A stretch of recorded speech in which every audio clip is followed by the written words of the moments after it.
Ating babalikan noong October 2025 nang inintroduce ni Maymay Entrata sa publiko ang aktor-model na kanyang boyfriend ay walang iba kundi si Joaquin Enriquez.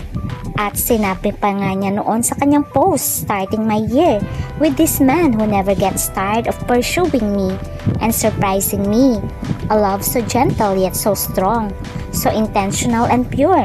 May this kind of love also find you." Yan ang caption niya. Kaya naman ang mga fans ay hindi na umaasa na magkabalikan muli itong si Maymay at si Edward Barber. Kaya wini-wish din nila na sana magkaroon na rin ng love life si Edward.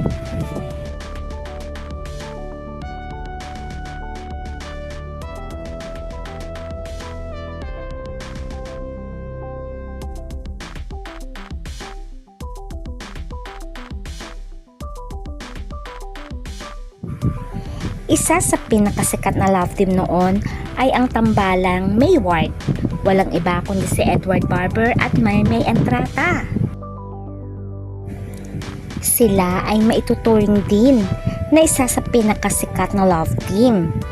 Ang tandem nila ay talaga namang pumatok, lalong-lalo na nang lumabas sila sa Pinoy Big Brother. At si Maymay ay isa sa grand winner noon. Kaya naman, tinangkilik ng masa si Maymay at Edward dahil sa PBB. At nagkaroon nga sila ng love team na binuo. At ito ay tinawag nilang Mayward. Marami rin silang nagawang teleserye at movie kung saan naman ay tinangkilik ng kanilang mga fans. Kaya ang wish ng mga fans ay sana sa totoong buhay ay sila ang itinadhana forever. Unfortunately, hindi nangyari ang wish ng mga fans dahil sila ay naghiwalay as a love team. Minahal nila o sinasabi nating mutual understanding, pero mas pinili nilang maging magkaibigan na lamang. Inamin ni Edward noon na minahal niya si Maymay at ganun din naman si Maymay, pero hindi naging formal ang kanilang pagmamahalan. Parang sinasabi lang nila na mutual understanding. Although boto pareho ang parents ni Maymay kay Edward at ganun din naman ang pamilya ni Edward kay Maymay. Pero hindi talaga nauwi sa totohanan ang kanilang pagmamahalan. Ngayon ay may kanya-kanya ng buhay si Maymay at si Edward. Si Maymay ay very busy pa rin sa kanyang singing at samantalang si Edward ay busy naman ngayon sa kanyang podcast. Pero pagdating sa love life ay madaling ma-inlove si Maymay Entrata. Matatandaan na naging boyfriend niya si Aaron Haskell na isang Canadian, kung saan ay talaga naman sinabi ni Maymay na na-inlove siya kay Aaron, pero sila din ay nagkahiwalay. Samantalang si Edward ay nananatiling single at mas nag-focus siya ngayon kay God, kung saan ay sinabi niyang nais niyang maging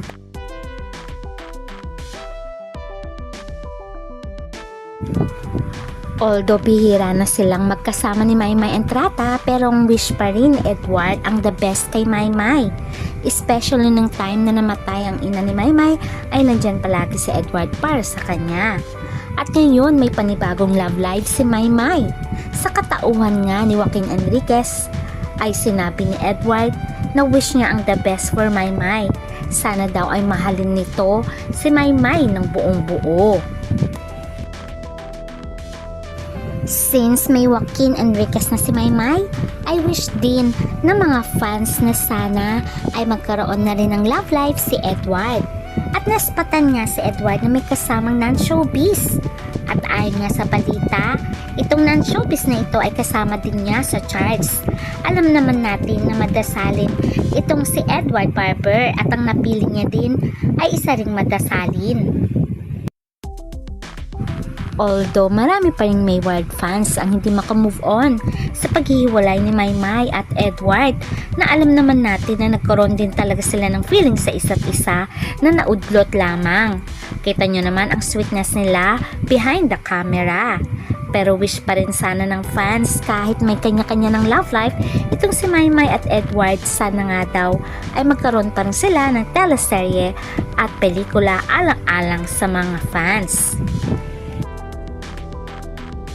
Pero kahit na may love life si Maymay, ay nandun pa rin ang concern ni Edward Barber sa kanya na sana daw itong si Joaquin ay mahalin si Maymay at huwag sasaktan si Maymay. At sana daw ay mahalin niya ng buong puso si Maymay ayon kay Edward, dahil syempre concerned din siya kay Maymay at nandun ang kanyang pagpapahalaga bilang kaibigan. Marami din kasing concern kay Maymay dahil madali daw ma-inlove si Maymay at itong si Joaquin ay rising star pa lamang at hindi pa gaanong kilala. Sana nga daw ay hindi niya gamitin si Maymay sa personal niyang nais at sana nga daw ay talagang mahal niya si Maymay. Pero halata naman siguro dahil tignan nyo naman kung makasurprise ngayong Valentine's ang boyfriend ni Maymay. As in talagang bongga. Kayo na ang bahalang humusga. Ito ang kanilang first Valentine's date. Kaya naman ginawan talaga ng paraan nitong si Joaquin na mapasaya si Maymay. At sabi nga niya ay gusto niya ng si Maymay ang makasama niya habang buhay. Kaya naman marami pa ring fans talaga ang masaya for Maymay. At kita naman na teary-eyed pa si Maymay sa surprise ng kanyang boyfriend sa kanya. A plane ticket to Hawaii kung saan sila ay magse-celebrate ng kanilang Valentine's. O di ba naman napaka-sweet? Sana nga daw ay forever ang pagmamahal ng Joaquin kay Maymay. At makikita nga sa larawan na masayang-masaya ang dalawa sa kanilang Valentine's date. At yung kay Maymay at Edward naman, sana mananatili pa rin ang pagmamahal nila bilang magkaibigan. And hoping one day daw ay makita pa rin sila na gumawa ng pelikula at teleserye.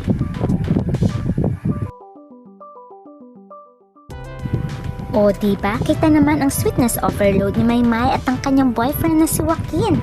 Tulad nga ng sinabi ni Edward, sana nga daw ay mahalin ni Joaquin si Maymay at wag pa iiyakin. Yan lamang ang wish ni Edward sa kanyang dating love team na si Maymay. And hoping one day ay magkaroon sila both ng forever. At yan ang ating aabangan. Hanggang sa muli, bye!